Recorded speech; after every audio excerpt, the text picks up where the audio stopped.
Facebook, a website where people have the ability to create fake accounts to torture people anonymously. 17-year-old Alexis Pilkington was subjected to horrendous comments on this social networking site. She committed suicide after she could not handle it.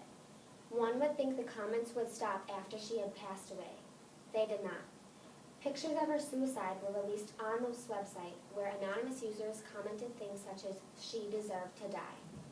This is a true story reported by CBS News on their website in an article back in 2011.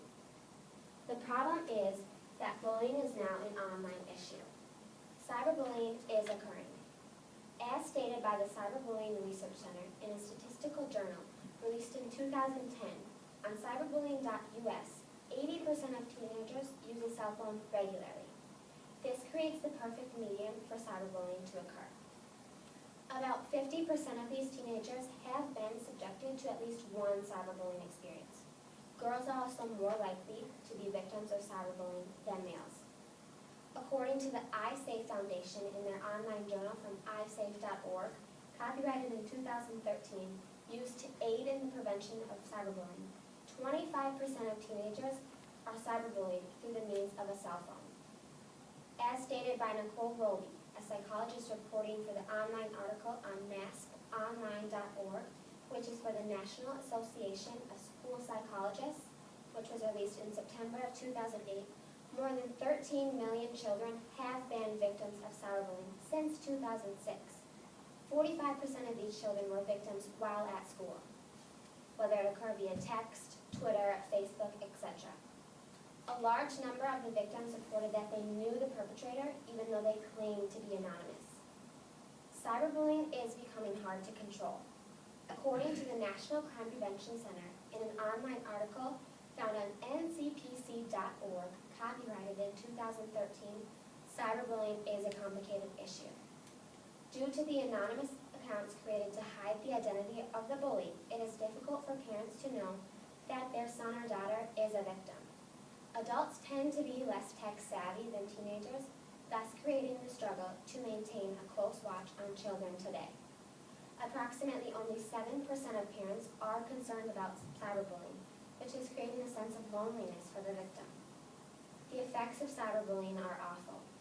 As stated by Dr. Jennifer Cottle in an article on osteopathic.org, copyrighted in 2012, teenagers who are victims of cyberbullying often experience mental health problems.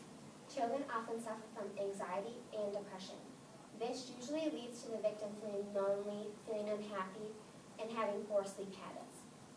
Due to the anonymity of cyberbullying, the victims can go unnoticed, thus making the mental health issues harder to deal with.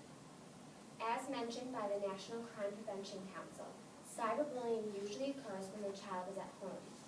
This leads to the child feeling unsafe in their own home, which is normally the place they feel safest. The child may feel as though they cannot escape all of the attacking. Some suggest logging offline, but especially with teenagers, children need to socialize to stay in touch with friends. Also stated by the National Crime Prevention Council, cyberbullying is often worse than regular bullying. The words become much harsher once the bully has a mask to hide behind. The bully is not able to see the pain they are causing their victim, making it much easier to attack more harshly. According to Lee Ronalds, reporting for a newspaper called Red Orbit, released an article in October 2012 addressing the correlation between cyberbullying and teenage suicides. 78% of cyberbullying victims have committed suicide. A shockingly 44% of these suicides have occurred since 2011. There have been 41 suicide cases in the United States ranging from ages 13 to 18. 24 of these are females and 17 are males. We need to educate people on cyberbullying and the effects it is bringing to many children and teenagers today. We will hang posters in the halls and around Sartell High School and send a copy home to every parent in the district. They will have shocking statistics to help everyone realize how serious cyberbullying is. They will have the number of suicides committed within the last year due to cyberbullying. They will also have suggestions on what a victim of cyberbullying should do. The posters will work for many reasons. Not only will cyberbullying be brought to the attention of students, but to the faculty and parents as well. The overwhelming statistics will draw people's attention into the poster. The guidance that will be offered will hopefully help victims of cyberbullying receive the help that they need. Things will get better if everyone becomes educated on cyberbullying. Adults will have a higher chance of noticing if someone is being cyberbullied. Faculty will be more on the lookout for signs of cyberbullying occurring within the student body.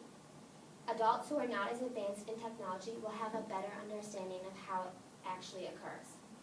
The suicide rates will go down.